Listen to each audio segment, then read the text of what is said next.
Seigneur, je veux te bénir vraiment ce soir pour la présence de mes frères et sœurs ici présents.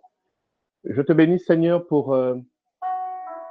parce que, Seigneur, tu dis que là où deux ou trois sont réunis en ton nom, tu es au milieu d'eux. Nous croyons maintenant que, Seigneur, tu es au milieu de nous. Nous croyons, Seigneur, que l'onction du Saint-Esprit est disponible pour nous. Je te bénis, Seigneur, pour la vie de toutes ces personnes dont j'écoute les témoignages. Je te bénis pour ma propre vie, Seigneur, euh, dans laquelle je vois ta gloire et ta grâce tous les jours, Seigneur. Je prie, mon Dieu, pour toutes les personnes ici qui sont fatiguées, qui sont affaiblies, toutes les personnes qui sont en quête d'une relation avec toi, toutes les personnes qui sentent que quelque chose leur manque, pour toutes les personnes, Seigneur, qui veulent voir leur famille sauvée, toutes les personnes qui ont ce mal-être intérieur parce qu'ils se rendent bien compte qu'ils ont besoin de grandir dans ta présence et avec toi. Je te bénis, Seigneur, parce que tu es bon pour nous. Je te bénis, Jésus, parce que tu es amour pour nous. Je te bénis, mon Dieu, pour toutes les portes que tu nous ouvres, pour toutes les grâces, pour la vie.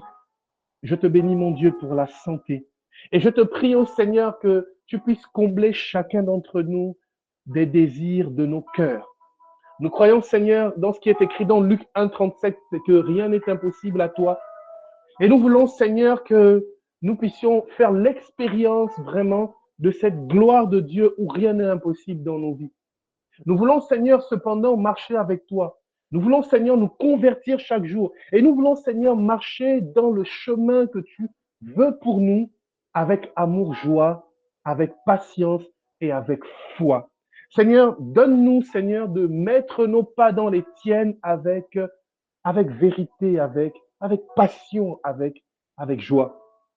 Je prie, mon Dieu, pour toutes les personnes ici qui sont célibataires, pour toutes les personnes qui souffrent du fait de ne pas avoir d'enfants, qui souffrent du fait de se sentir seules, de ne pas avoir de foyer. Et pire encore, ces personnes qui, dans ces cas-là, Seigneur, ont été frustrées dans leurs relations précédentes ou sont blessées actuellement même par leur conjoint ou par leur conjointe. Mon Dieu, nous t'en prions maintenant que par ta parole, nos cœurs soient libérés au nom de Jésus.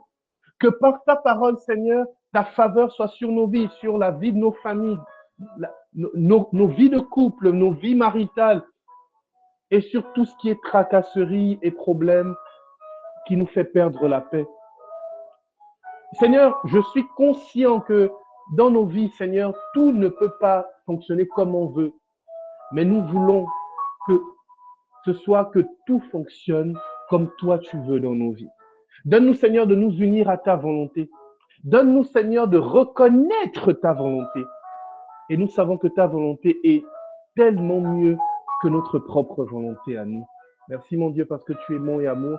Merci, mon Dieu, parce que tu n'es pas un Dieu de souffrance, mais un Dieu d'amour qui permet la souffrance pour nous construire, qui permet la souffrance pour nous enseigner et surtout qui permet la souffrance pour que nous puissions faire l'expérience de ta gloire et de ta victoire face à la mort et à la souffrance. Seigneur, que la gloire te soit rendue, sois loué, sois béni, au nom de Jésus. Amen. Amen. Alors, bien aimé, je suis très heureux d'être avec vous ce soir. Je suis très heureux de voir dans ce temps de prière des personnes que je connais, que j'affectionne énormément. Et je bénis le Seigneur pour toutes les personnes qui vont nous rejoindre au fur et à mesure. C'est dommage juste que, bon, ceux qui vont nous rejoindre au fur et à mesure n'écouteront pas ce qui va se dire là maintenant. Et je prie vraiment pour que chacune de mes paroles soit vraiment une inspiration du Saint-Esprit, afin que nous soyons tous ici bénis et que nous sortions de ce temps différent de comme nous y sommes entrés. La semaine dernière, nous avons vu être frères et sœurs en Christ. Nous avons vu que être frères et sœurs en Christ ne signifie pas que nous sommes pareils. Nous sommes différents, créés à l'image et à la ressemblance de Dieu, mais nous ne sommes pas les mêmes personnes. Mais si nous sommes frères et sœurs en Christ, ce n'est pas parce que nous sommes pareils, mais c'est parce que nous partageons la même foi. Nous avons vu, bien aimés, que bien que, étant frères et sœurs en Christ, partageant la même foi, il y a de la différence dans les manifestations de la gloire de Dieu dans nos vies, il y a de la différence au niveau de nos comportements, de la différence au niveau même dans comment nous vivons notre relation avec Dieu. Nous avons compris, frères et sœurs, que Dieu nous demandera des comptes pour nos frères et sœurs. Nous avons compris que celui qui est chrétien, celui qui marche avec Dieu doit comprendre qu'il n'est pas seul. Il n'a pas à vivre sa vie d'un côté, de façon solitaire, et ensuite, frères et sœurs, penser qu'il ira au ciel simplement en travaillant sur lui-même. Nous avons vu que quand tu es chrétien, tu dois aussi travailler au salut d'autrui. En fait, travailler sur ton propre salut, c'est aussi travailler au salut d'autrui. Nous avons vu que le mot salut signifie aussi tout ce qui va être soulagement sur le plan matériel. Et donc, travailler au salut d'autrui, c'est prier pour lui, c'est l'aider sur le plan spirituel, en fonction de ce que Dieu nous met à cœur et des capacités que Dieu nous donne et des missions qui sont les nôtres. Mais c'est aussi, frères et sœurs, être présent matériellement, émotionnellement pour l'autre lorsque nous en avons les capacités et surtout si, nous, si cela est une responsabilité qui nous incombe. Nous avons vu, frères et sœurs, que le premier modèle de l'Église, c'est le peuple d'Israël dans l'Ancienne Alliance. Nous avons vu, frères et sœurs, que il y a qu'un frère dans la foi, un frère en Christ n'est pas forcément un frère de sang et qu'il y a des prérogatives du fait qu'on soit un frère en Christ ou une sœur en Christ. Nous avons vu, frères et sœurs, que être frère et sœur en Christ, c'est partager, c'est vivre la même foi, confesser la même foi, mais c'est partager des moments qui soutiennent que nous vivons la même foi. Ça veut dire quoi? On ne peut pas être frère et sœur en Christ et ne pas et puis vivre notre vie chrétienne à part. C'est-à-dire qu'on a besoin de prier ensemble, on a besoin d'écouter des enseignements ensemble, on a besoin de nous fortifier les uns les autres. Nous avons besoin de cela car c'est parce que des gens sont ensemble qui font l'expérience de certaines grâces. Nous avons vu que dans Actes des Apôtres, au chapitre 2, au moment de la Pentecôte, il y a eu une grâce particulière. Et nous avons vu qu'il y a des grâces que nous n'obtenons que quand nous sommes avec d'autres frères et sœurs en Christ. J'ai donné cet exemple de cette fille pour qui j'ai prié, dont j'ai appelé la maman il y a 2 semaines, qui avait son pied, elle avait sa jambe qui était plus courte que l'autre. J'ai prié pour la personne, on était en assemblée de prière au stade de Mini, pris du côté de Port-Gentil. Et puis la jambe de cette petite enfant de Dieu a poussé. Jésus a fait pousser sa jambe, a fait étendre sa jambe. La jambe est devenue tellement longue qu'après Jésus l'a fait rentrer à nouveau pour que ce soit à la même taille que l'autre. Et je parlais avec cette maman qui me disait que vraiment, elle s'amuse à parler de ça à ses amis. Et la famille est vraiment étonnée, se demande, mais qu'est-ce qui s'est passé? Est-ce que vous êtes allé quelque part en Europe faire quelque chose? Mais en fait, c'est la gloire de Dieu qui s'est manifestée. Et cette gloire s'est manifestée pendant un temps de prière communautaire. C'est pourquoi, frères et sœurs, les temps de prière que nous avons comme ça sont des moments clés particuliers durant lesquels Dieu est capable de nous faire des grâces que nous recherchons et dont nous avons besoin, des fois même que pour lesquelles nous le supplions depuis plusieurs années.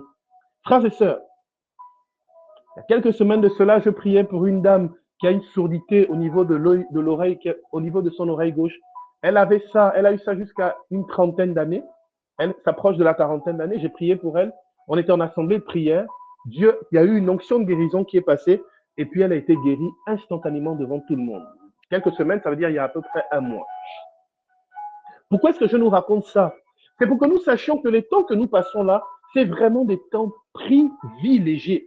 Il est écrit que nos pères dans la foi, c'est dans l'épître aux Hébreux, l'auteur de l'épître aux Hébreux disait que nos pères dans la foi ont aperçu cette réalité de loin.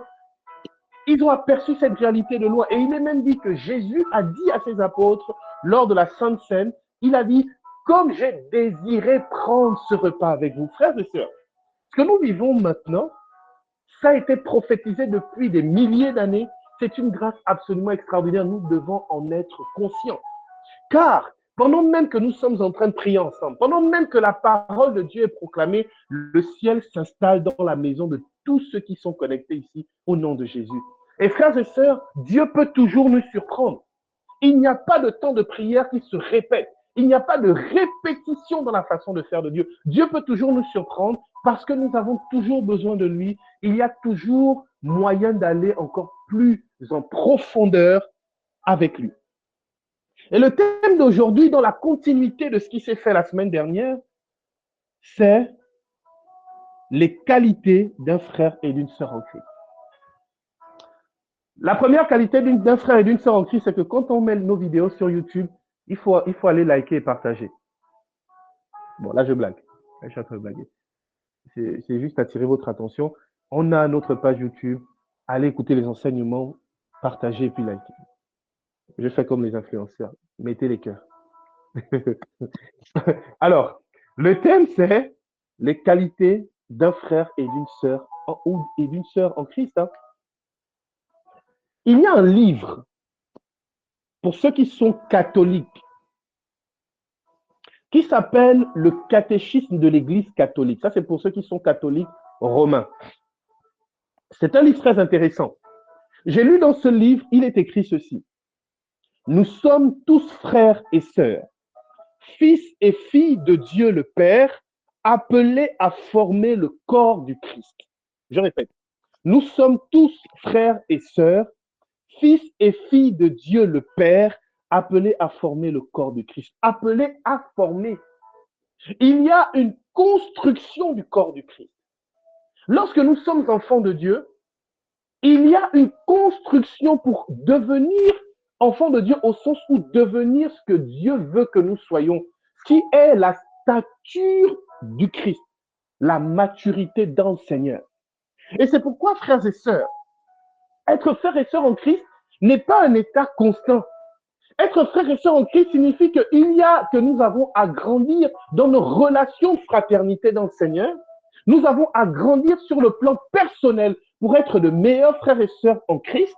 Nous avons à permettre que nos relations de frères en Christ grandissent et nous avons, frères et sœurs, à permettre que nous puissions être de plus en plus une bénédiction dans le corps du Christ au milieu des autres frères et sœurs en Christ. C'est pourquoi c'est important d'aborder ce sujet, les qualités. Pourquoi? Parce que, bien aimé, je vous le dis, hein, je vais peut-être vous choquer un tout petit peu, mais c'est la vérité que je vais vous dire maintenant. Quand j'étais plus jeune, je m'étais fait la promesse, j'avais dit au Seigneur que je voulais connaître, aller en intimité en fait avec une femme seulement dans le mariage. Vraiment, je m'étais promis ça. Et vraiment, j'y arrivais d'une certaine manière, j'ai fait mon chemin. Et puis, il y a un moment donné dans ma vie, je suis tombé sur des frères et sœurs en Christ qui, malheureusement, à cause de leur influence, je me suis retrouvé, frères et sœurs, à ne pas aller au bout de mon engagement personnel. Il y a des gens qui ont arrêté de se battre contre le péché parce que certains frères et certaines sœurs en Christ disent des choses qui ne confessent pas le nom de Jésus. Et frères et sœurs, je vais vous dire une chose, c'est qu'ils ne le disent même pas forcément, ils le vivent.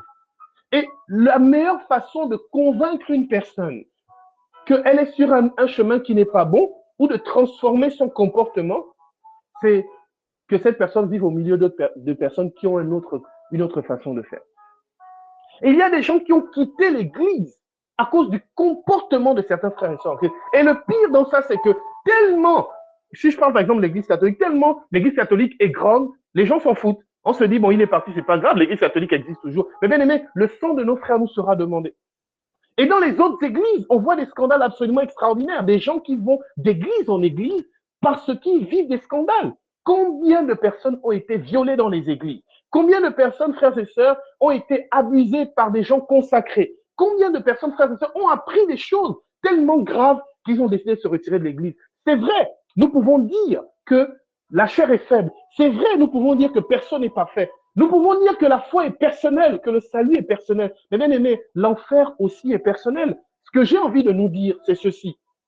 C'est que Dieu nous demandera le sang de nos frères et de nos sœurs. Ne pensons pas que nous pouvons vivre comme nous voulons et croire que nous ne sommes pas responsables du mal des autres. Il y a des gens, frères et sœurs, qui aujourd'hui ont une foi qui est biaisée. Il y a des gens aujourd'hui qui sont dans du syncrétisme. En fait, le syncrétisme, c'est en même temps, tu mélanges les religions. Hein. qui sont en même temps, ils sont chrétiens, ils vont à l'église, mais en même temps, ils vont voir les marabouts, ils vont voir les féticheurs, ils vont voir les... Pourquoi? Parce que, frères et sœurs, ils ont vu d'autres chrétiens le faire. Ils ont même été conseillés par des chrétiens de le faire, frères et sœurs. Il y a malheureusement que nous interagissons les uns les autres, ou heureusement, je ne sais pas, nous avons de l'influence les uns sur les autres. Et nos mauvais comportements, notre manque d'intimité avec Dieu, nos fausses prophéties, nos mauvais, j'ai envie de dire, nos mauvaises relations avec Dieu, la façon dont nous traitons Dieu avec un tel manque de respect et de sacralité que malheureusement, ça touche le corps du Christ, ça touche les nouveaux ou les anciens chrétiens, ça fait en sorte que des gens, justement, sont chrétiens, mais il n'y a plus de puissance. Il n'y a plus de puissance. Mes frères et sœurs, c'est pourquoi c'est important de savoir quelles sont les qualités que nous devons retrouver chez les autres, mais surtout quelles sont les qualités que nous devons nous-mêmes commencer à développer pour qu'un jour, quand nous allons nous retrouver devant le Seigneur, nous puissions dire, Seigneur, tu as vu, j'ai fait ma part. Amen. Amen. OK. Il y a une différence entre frères de sang et frères en Christ. Bien-aimés, quand on est frère et sœur en Christ, il y a des prérogatives qui n'existent pas lorsqu'on est juste, on est frère et sœur de sang. C'est pourquoi il faut faire attention. Je l'ai dit la semaine dernière. C'est qu'en fait, il y a des gens, quand ils sont frères et sœurs en Christ, leur fraternité dans le Seigneur se transforme en fraternité dans le monde et dans le vin. On est frères et sœurs en Christ, on n'est pas frères et sœurs dans le vin. On est frères et sœurs en Christ, on n'est pas frères et sœurs dans l'adultère. On est frères et sœurs en Christ, on n'est pas frères et sœurs dans l'impudicité. On est frères et sœurs en Christ, on n'est pas frères et sœurs dans le congossa ou dans la calomnie. On est frères et sœurs en Christ, on n'est pas frères et sœurs dans les sorties pour aller à la plage ou aller au restaurant et manger. On n'est pas frères et sœurs dans ça. Ce que je suis en train de dire, c'est qu'il y a des gens, même appartenant à la même église, ils sont devenus frères et sœurs du commérage. Pourquoi? Parce que quand ils sont ensemble, Jésus n'est plus au milieu d'eux. Quelles peuvent être quelques différences qu'il va y avoir entre les frères et sœurs en Christ et les frères et sœurs de sang? Petit 1. Il est écrit dans Matthieu au chapitre 18, le verset 15. Matthieu, chapitre 18, le verset 15. Il est écrit ceci, je vais lire. Matthieu, chapitre 18, le verset 15. Je retrouve le passage. OK. Si ton frère a péché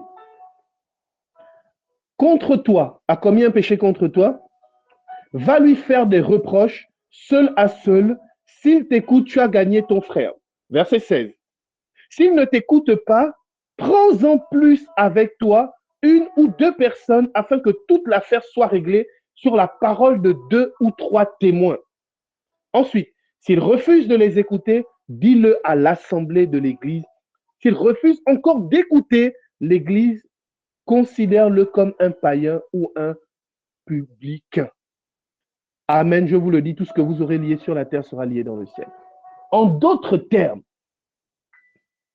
mes frères et sœurs, en fait, lorsque ton frère de sang pêche contre toi, te jalouse, te fait du mal, quel que soit ce qu'il va te faire, c'est toujours ton frère. Parce que vous avez le même ADN, il y a le même sang.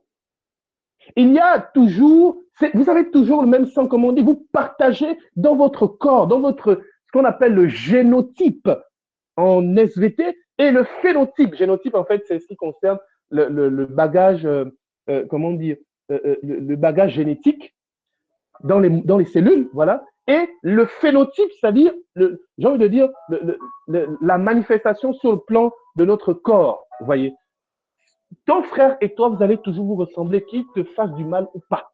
Vous aurez toujours le même nez, le même gros nez, les mêmes longues jambes. Par contre, quand on est frère et sœur dans le Christ, si ton frère décide d'être ton ennemi et te fait du mal, tu lui fais la remarque, il continue de te faire du mal.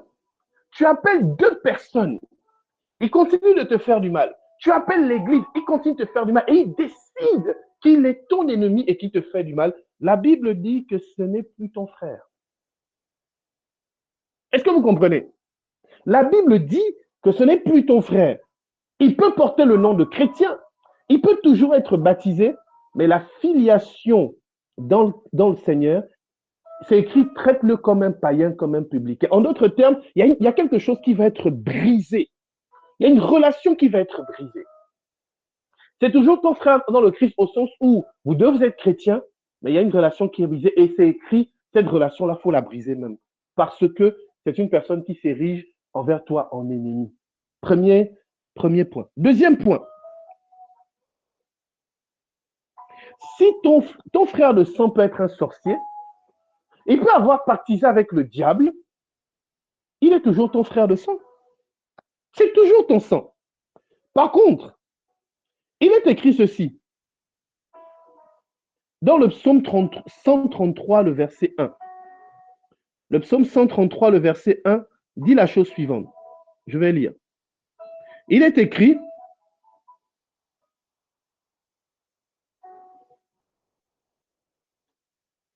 non, bon, 133 dans certaines versions et 132 dans d'autres.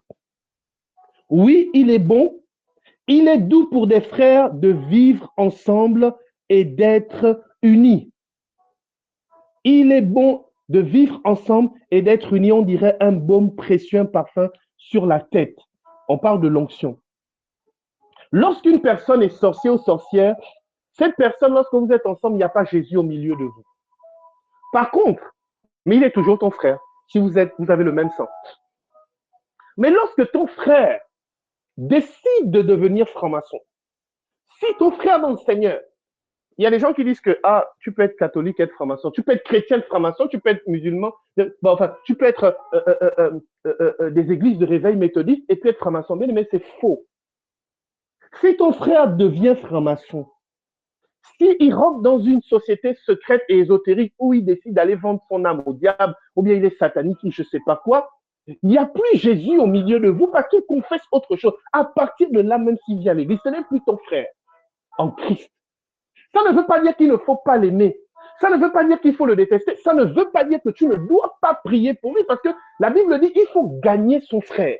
Il faut gagner son frère. Mais vous, il n'y a plus cette relation de fraternité en Christ qu'il y avait auparavant.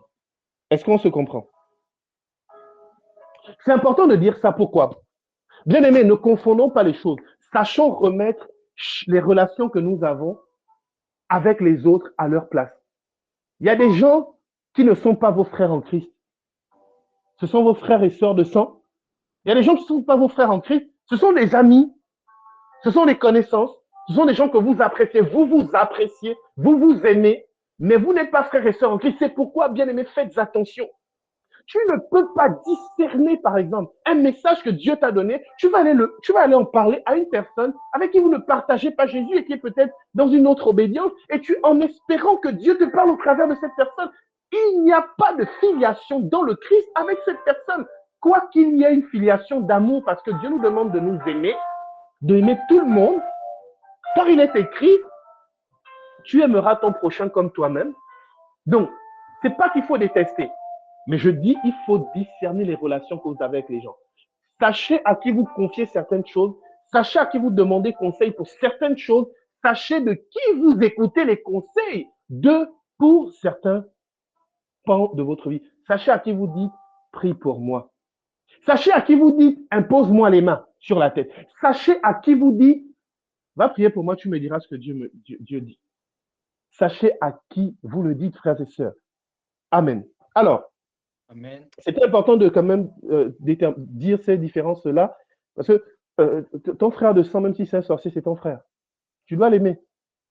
Par contre, ton frère chrétien, si tu découvres que c'est un sorcier, c'est plus ton frère.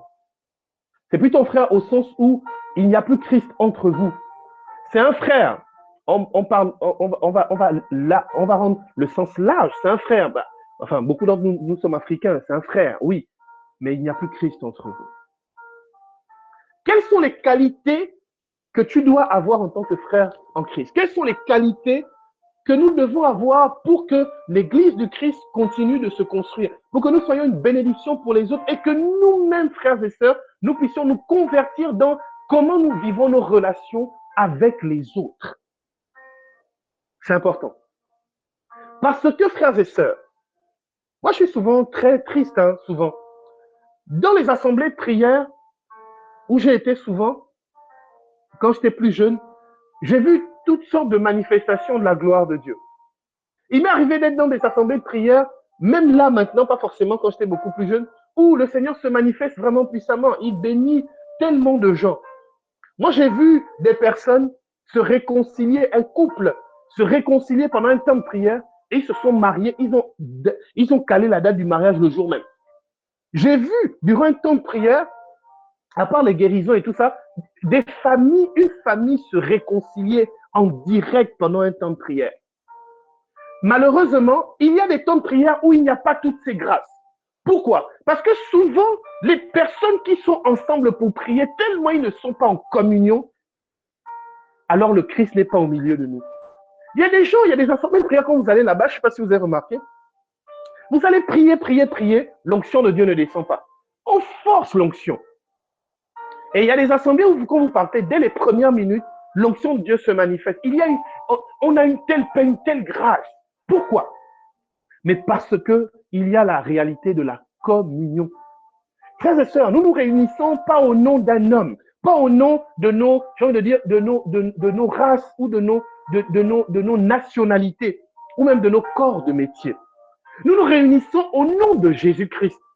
Et donc, si nous n'avons pas le Christ au milieu de nous et que nous ne le partageons pas ensemble, alors lorsque nous allons nous réunir, bien qu'étant ensemble de corps, nous sommes divisés de cœur. Et à ce moment-là, Dieu ne peut pas négocier avec nous sa grâce. Pourquoi?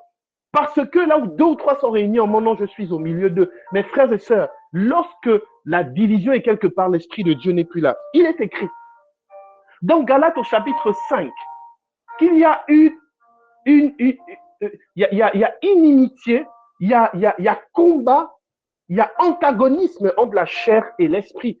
Et parmi les fruits de la chair, c'est écrit, il y a la division, la dissension. Frères et sœurs, on peut même être dans une église, dans une cathédrale et exposer le Saint-Sacrement pour les catholiques. On peut être dans une église et puis le pasteur invoque le feu et puis c'est béni in, ou bien le pasteur Joël Francis Tatou, ou même Mamadou Karambiri, ou je ne sais qui d'autre, Jean-Luc Praxel, celui qui lève les mains pour prier. Bien aimé, la grâce de Dieu peut ne pas se manifester parce que les gens qui sont là sont ensemble de corps, mais de cœur, ils sont divisés. La grâce de Dieu va se manifester, mais difficilement. Et nous avons des assemblées de prière où rien ne se passe. Où nous entrons là-dedans, nous ressortons de là, nous sommes vides, nous sommes épuisés, nous sommes même énervés. Faisons en sorte que ces choses n'arrivent plus à cause de nous, mais que nos temps de prière dans les disciples de Jésus soient des temps tellement bénis que quand quelqu'un veut rencontrer Dieu, il vient prier avec nous ici au nom de Jésus. Première qualité d'un frère ou d'une sœur dans le Christ. Il est écrit dans Matthieu chapitre 18, le verset 19. Matthieu chapitre 18, le verset 19. Voilà ce qui est écrit. Il est écrit, et pareillement, Amen. Je vous le dis, si 2 d'entre vous sur la terre se mettent d'accord pour demander quoi que ce soit, ils l'obtiendront de mon Père qui est aux cieux. Amen. Amen. En d'autres termes, si 2 ou 3 se réunissent et prient, la première qualité d'un frère et d'une sœur en Christ, c'est la piété. Bien-aimé, lorsque tu es une personne qui ne prie pas, tu seras un mauvais frère, une mauvaise sœur en Christ. Pourquoi? Parce que tu n'emmèneras pas l'autre à prier. Et nous le savons. Prier vient du grec proskuneo, qui signifie se prosterner, qui signifie faire révérence à Dieu. Ça signifie avoir une relation avec lui, avoir une relation d'enfant à père, de créature à créateur, d'ami à ami. Et donc, si tu ne pries pas et que tu n'as pas de relation avec Dieu, alors tu n'encourages pas les autres et ta présence ne permet pas que d'autres aient une relation avec Dieu. Je vais même plus loin. Quelqu'un qui prie, il y a l'atmosphère de la gloire de Dieu dans sa vie et autour de lui. Si tu ne pries pas et que tu n'as pas cette atmosphère au milieu des autres, en fait, tu n'apportes rien de Dieu. La piété. Frères et sœurs, quand une personne est pieuse, ça se voit comment? Quand on se retrouve au moment de manger, il a le réflexe de dire, venez, on va prier. Bien-aimés, quand vous vous retrouvez en frères et sœurs, et vous-même en tant que frères et sœurs dans le Christ, allons un peu plus loin dans la réalité de la piété. Gagnons la piété. Soyons pieux. Cherchons ça. Demandons ça à Dieu. Pourquoi? Parce que devenir pieux, c'est véritablement faire advenir le règne de Dieu sur la terre parce que la prière ouvre la porte à Dieu pour travailler dans ta vie. La prière ouvre la porte à Dieu pour une intimité avec toi. Et si tu es intime à Dieu, tu pousseras les autres, pas forcément en parlant, mais même ta présence pousseront les autres à vouloir Dieu aussi. La piété. Deuxièmement, il est écrit dans le premier livre de Samuel, le prophète, au chapitre 18 et au chapitre 19, on parle de l'amitié entre David et Jonathan. David est jalousé par le roi Saül. Et Saül va essayer de faire tuer David. Jonathan, il est écrit qu'il va parler en faveur de David auprès de son père, le roi Saül ou Saul. Bien aimé, Jonathan va s'interposer au milieu de David et son père. Il ne va pas manquer de respect à son père, mais il ne va pas non plus abandonner son ami David. Jonathan a développé ce qu'on appelle, et David l'a développé aussi parce que plus tard, David va récompenser les descendants de Jonathan. Ils ont développé tous les deux une qualité importante quand on est frères et sœurs en Christ. Ça s'appelle la loyauté. Bien aimé, il y a des gens qui emmènent leur comportement du monde dans l'église et dans les réalités, j'ai envie de dire, de la vie communautaire. Il y a des gens, parce qu'ils refusent de se convertir, tellement ils ont été des congosseurs, ils ont été des calomnieurs ou calomniateurs, je ne sais pas comment on le dit, dans le monde, ils apportent ça dans l'église et ils deviennent des sujets de division. Il y a des gens qui emmènent cet esprit de, j'ai envie de dire, de double face, ce truc-là d'être intéressé. C'est-à-dire que dans leur façon de faire, ils ne sont pas loyaux. Aujourd'hui, ils te sourient, demain, ils te poignardent dans le dos. Frères et sœurs, un frère où ils sont en Christ est loyal. Tu ne peux pas être le frère de Gaylor. Et puis, quand Gaylor n'est pas là, ou bien quand on dit du mal de Gaylor devant toi, tu souris avec ceux qui disent du mal de lui. Bien aimé, c'est pas ça être frère et sœur en Christ. Moi, je suis désolé. Quand Gaylor n'est pas là et qu'on dit du mal de Gaylor devant toi, que ce soit faux ou vrai, tu dois d'abord dire à ces gens-là que toi, tu es l'ami, tu es le frère en Christ de Gaylor. Et donc, il y a des choses qui ne peuvent pas se permettre de dire devant toi. Si tu ne le fais pas, tu es un mauvais frère, tu es une mauvaise sœur en Christ. Et tu rendras compte de ça. Et tu détruis ta relation. Même si l'autre n'est pas au courant, Satan est au courant. Le monde spirituel est au courant. Et forcément, il saura comment faire tourner ça en votre désavantage.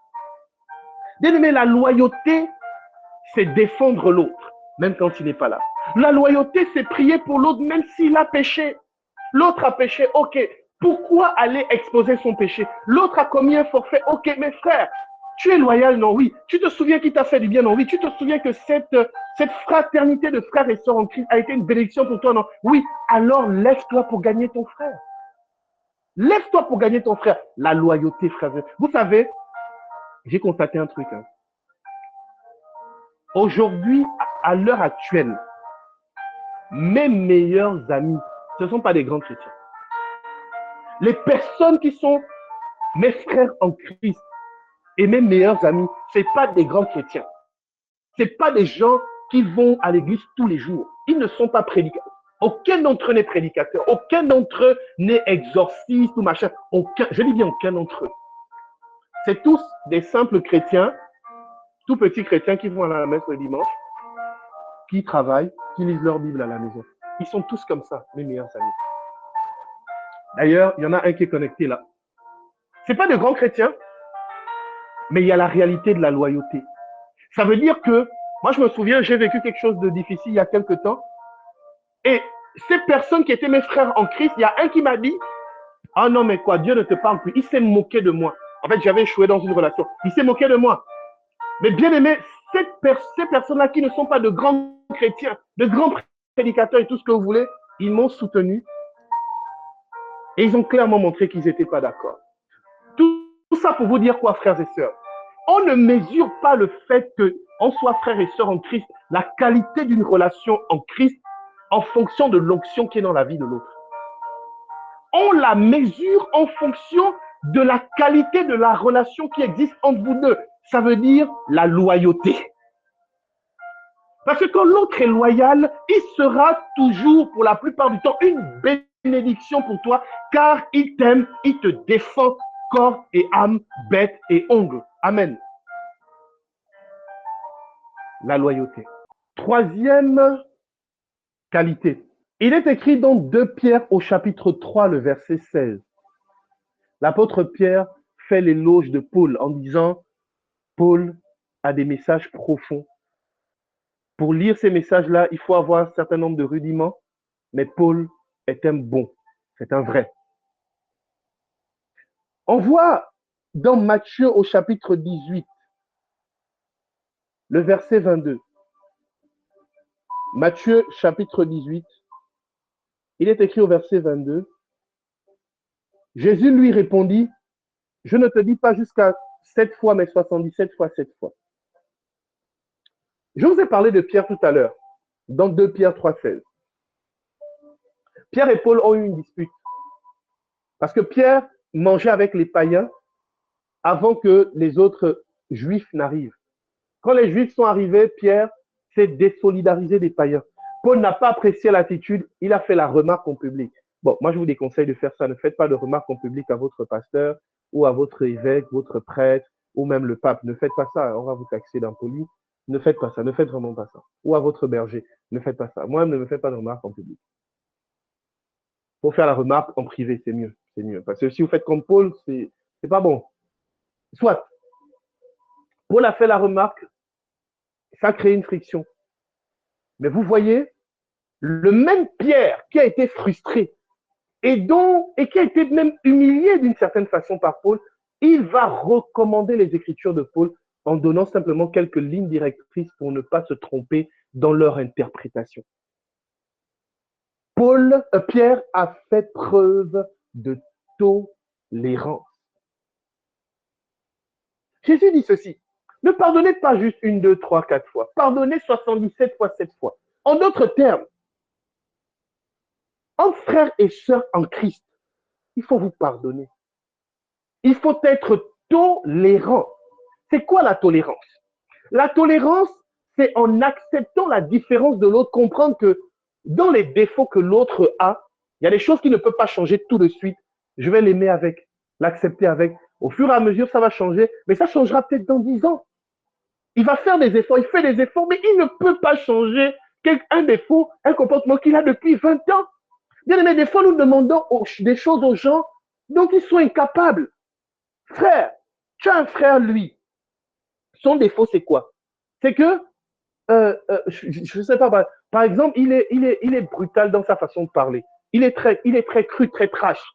Mon frère, c'est vrai que ça peut être frustrant parce que il va manquer de tact, il va manquer de, j'ai envie de dire, de douceur. Mais s'il est comme ça depuis 20 ans, depuis 30 ans, tu vas lui dire d'arrêter d'être comme ça. Oui, la remarque est bien. Mais ne t'attends pas à ce qu'il change du jour au lendemain. Sois patient avec lui.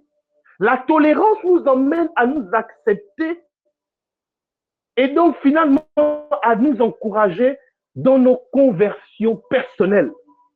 Être tolérant ne signifie pas que tu acceptes le mal que l'autre fait.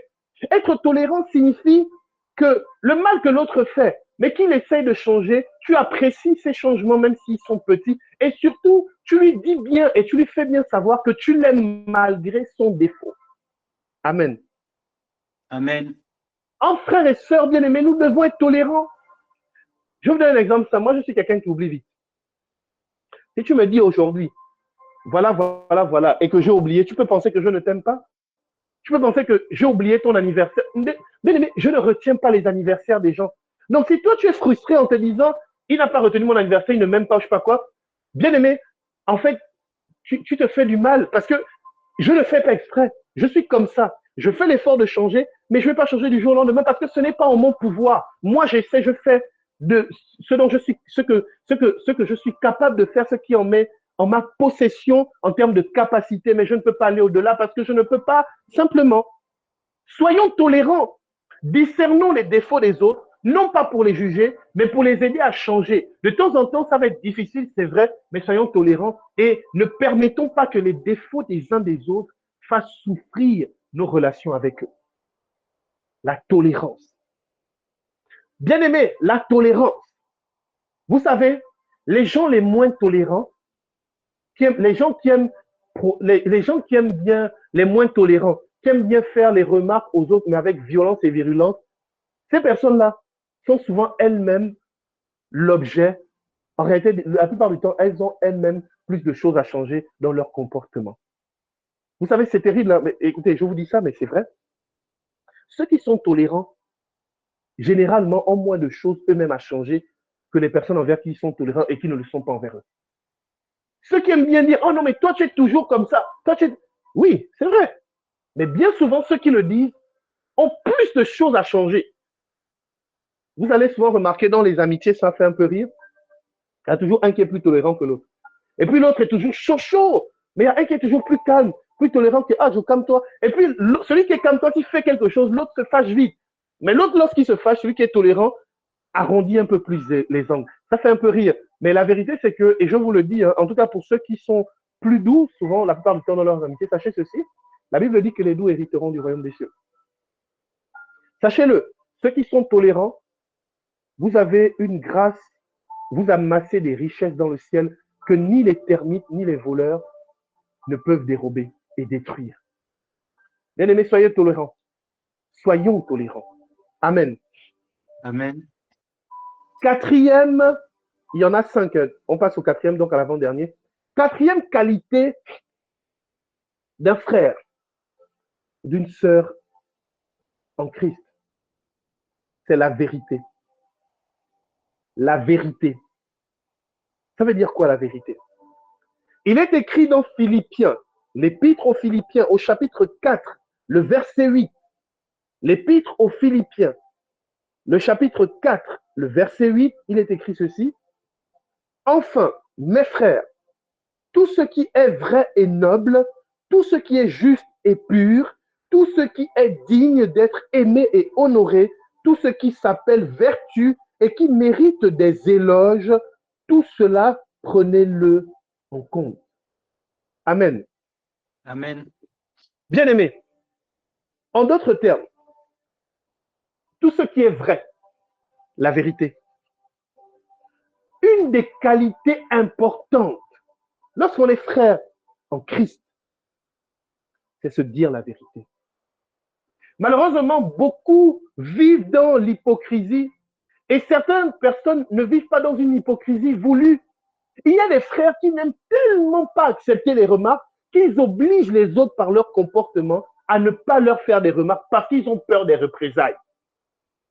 Pire encore, nous souvent, qui sommes des prédicateurs, qui sommes bergers, qui sommes même souvent les responsables, les prêtres, les évêques, les pasteurs, les bergers de communauté, tellement nous n'aimons pas les remarques pour beaucoup, qu'on force les autres à ne pas nous dire la vérité, à ne pas être vrais, et parce qu'ils ne sont pas vrais avec nous, alors nous sommes empiétrés dans notre... Bon, enfin, empiétrés, non. Nous sommes noyés dans notre péché.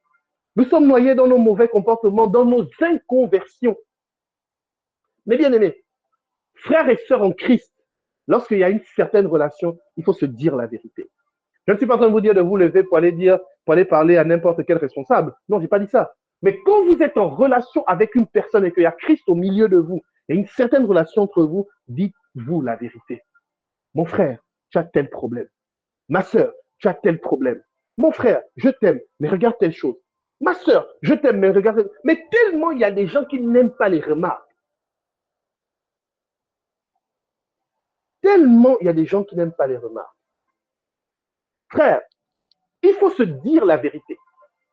Il faut dire la vérité aux autres. Ou du moins, il faut dire la vérité à ton frère. Il faut dire la vérité. Tu ne peux pas voir l'autre qui est en train de se faire mal. Tu ne peux pas voir l'autre qui a arrêté de prier. Tu ne peux pas voir l'autre qui a arrêté de travailler. Tu ne peux pas voir l'autre qui trompe sa femme. Tu ne peux pas voir l'autre qui trompe son mari. Tu ne peux pas voir l'autre qui vit dans le mal. Tu ne peux pas voir l'autre qui ne progresse pas dans les affaires, qui ne progresse pas dans sa vie professionnelle. Et puis ne pas lui dire que, ah frère, il ne faut pas suivre. Moi, j'ai remarqué que tu es trop en retard au travail. Tu es trop en retard au travail. Apprenons à dire la vérité à l'autre. Maintenant, 5e qualité. En même temps, il faut apprendre à dire la vérité aux autres. En même temps, il faut maintenant, ensuite, accepter les remarques. Il est écrit dans Proverbe au chapitre 29, le verset 1. Proverbe chapitre 29. Et je vais finir par là. Proverbe chapitre 29, donc le 29e proverbe. Qui se raidit la nuque sous la critique sera brisé soudain sans appel. En d'autres termes, celui qui durcit sa nuque, donc sa tête, sous la critique, c'est-à-dire quand on te critique, quand on te fait une remarque, si tu durcis ta tête, tu n'écoutes pas, tu seras brisé soudain. Mon frère, ma soeur, il y a une catégorie de gens, ils n'ont jamais tort. Ils n'ont jamais tort. Bien aimé, c'est-à-dire, ils sont comme les femmes dans les relations, c'est-à-dire, ils n'ont jamais tort. J'aime les femmes, je vous aime mes très chères sœurs en Christ, hein. C'était une blague. Ce que je veux dire, on a la Vierge Marie qui acceptait certainement qui n'était pas comme ça. Et puis, il y a plein d'autres sœurs qui sont comme ça. Surtout vous. En tout cas, vous, les sœurs qui sont non disciples de Jésus, vous n'êtes pas comme ça. Donc, ce sont les sœurs d'ailleurs. Mais vous n'êtes pas comme ça. Et je rends gloire à Dieu pour ça. Alléluia. Bien aimé. Bien aimé. Il faut accepter les remarques. Oh, mon frère, s'il y a une chose qui est difficile, c'est accepter les remarques. Parce que la remarque te rappelle que tu ne connais pas tout, tu n'es pas Dieu, tu ne maîtrises pas tout, tu n'as pas forcément raison. Il faut accepter les remarques. Il y a des gens, bien, mes frères et sœurs, vous qui êtes ici, je vous en supplie par les meurtrissures du Christ, Rita, Alain Junior, Marie-Noël, Blise, René, Grace, Duplexia, Irma, Maxime, Uriel, Désiré, Wilmine, Gaylor, Doris, Charlie, acceptez les remarques. Et ça fait très mal. Les remarques peuvent faire très mal. C'est vrai qu'il y a des remarques de personnes qui nous font des remarques pour nous blesser. Il y a des vraies remarques constructives. Il faut apprendre à tout accepter, après trier. L'apôtre Paul va dire, ne dédaignez pas les prophéties, mais sachez retenir ce qui est bien et rejeter toute espèce de mal. Mes frères et sœurs, il faut accepter les remarques. Moi, s'il y a une chose que j'ai apprise dans Disciples de Jésus, c'est accepter les remarques. En tant que berger, on m'a fait souvent plein de remarques. C'est même arrivé, il y a des moments, c'est-à-dire, on te fait des remarques, ton cœur est déchiré. Mais tu apprends à comprendre qu'en fait, si on te le fait, on te les fait, c'est pour ton bien. C'est pour t'améliorer. Les 2-3 personnes qui te le font pour te faire du mal, ce n'est pas grave. Mais il y en a au moins 1 ou 2 qui te font des remarques par amour. Et là, tu gagnes. Acceptons les remarques, mes frères et sœurs. Beaucoup de relations, frères et sœurs, ont été détruites parce qu'il y a un qui a accepté les remarques et l'autre non. Souvent, dans nos relations, c'est terrible, hein, il y a ce truc-là il y a un qui aime faire les remarques, l'autre écoute, mais lui, celui qui aime faire les remarques, il n'aime pas écouter. Vous savez, les aînés de famille, les femmes qui sont très belles, les gens très intelligents, ou ceux qui ont l'onction, qui prêchent, ou ceux qui ont des responsabilités, ils ont un problème, souvent. Pourquoi? C'est-à-dire que tellement ils sont ceux qui parlent, Mais ce sont eux qui enseignent. Ce sont eux qu'on laisse parler parce qu'ils ont certains avantages, que ce soit physiques, spirituels ou sur le plan de l'intellect. Tellement ils parlent, ils ne savent plus écouter. Et donc, le jour où ils doivent écouter, comme ils ne savent plus écouter, les personnes qui vont oser leur parler pour les contredire, ben, ces personnes-là sont cataloguées comme étant les ennemis. Et il y a des gens, parce qu'ils t'ont aimé pour de vrai, parce qu'ils t'ont dit la vérité, ils sont devenus tes ennemis parce que tu ne sais pas écouter. Avant, tu aimais marcher avec eux, mais comme tu ne sais pas écouter, tu marches plus avec eux. Mais il y a aussi des personnes, tellement ils savent que tu n'aimes pas accepter les remarques, ils t'ont parlé une fois, ils ont vu ta réaction, deux fois, ils ont vu ta réaction, trois fois, ils ne te font plus de remarques. Et donc, tu es peut-être en train de te faire du mal. Peut-être à cause de toi-même que tu es célibataire. Peut-être que c'est à cause de toi-même qu'aucun homme ne veut t'épouser. Peut-être que c'est à cause de toi-même qu'aucune femme ne veut accepter que tu lui demandes en mariage. Peut-être que c'est à cause de toi-même que tu n'évolues pas sur le plan des affaires. Peut-être que c'est à cause de toi-même que tu n'évolues pas dans ta vie spirituelle. Mais comment on ne peut pas te faire de remarques? Toi, tu tournes en rond alors que la solution est dans la bouche de ton frère et de ta sœur. Mais la solution est peut-être dans la bouche de ton frère ou de ta sœur, mais tu as tellement montré l'image de quelqu'un qui ne sait pas accepter les remarques. Parce qu'une ou deux fois, on t'a fait la remarque, oh non, tu ne m'aimes pas. Une ou deux fois, on t'a fait la remarque, oh non, tu me juges. Une ou deux fois, il y a même des gens, enfin, je dis des gens, même je suis dedans, on te fait la remarque, tu réponds. C'est-à-dire que ça devient maintenant. Gaylord, tu connais ce genre de personnes. Tu fais la remarque, genre, ah, frère, mets un peu les chaussures quand tu sors, il va te dire, mais toi-même aussi, tu ne mets pas pourquoi. Est-ce que tu vois un peu? C'est-à-dire que c'est au moment où toi, tu fais la remarque que lui, il a trouvé que c'est le bon moment de te faire maintenant les remarques sur tous les défauts de ta vie. Et donc, il y a plein de grâces. Moi, la vérité, moi, je vous dis, il y a des gens, le Seigneur me met à cœur qu'il faut prier pour la personne, pour que la personne, telle situation se décante. Mais tellement la personne, quand je lui parle des choses de Dieu, est fermée. Je ne le fais pas. Pourquoi? Parce que cette personne n'aime pas parler des choses de Dieu. Quand tu vas lui dire, frère, convertis-toi ou telle chose, la personne ne veut pas écouter, elle estime que tu es son ennemi. Pire, elle estime que tu la juges. Parce que souvent, c'est ça. Celui qui fait la remarque devient celui qu'on taxe d'être quelqu'un qui aime juger les autres. Alors que souvent, il ne juge pas. En fait, il t'aime et il te dit la vérité parce qu'il veut que tu changes et que tu évolues. Bien-aimés, devenons-nous, ces frères et sœurs en Christ, qui savons accepter des remarques avec amour, avec vérité, avec, j'ai envie de dire, avec élégance. C'est-à-dire que même si tu as mal, tu souris et puis tu accueilles, tu vas réfléchir si c'est vrai. Et si c'est vrai, tu pries le Seigneur, tu fais les efforts de la conversion et tu dis à la personne qui t'a fait la remarque, je te remercie parce que tu as été vrai envers moi. Amen.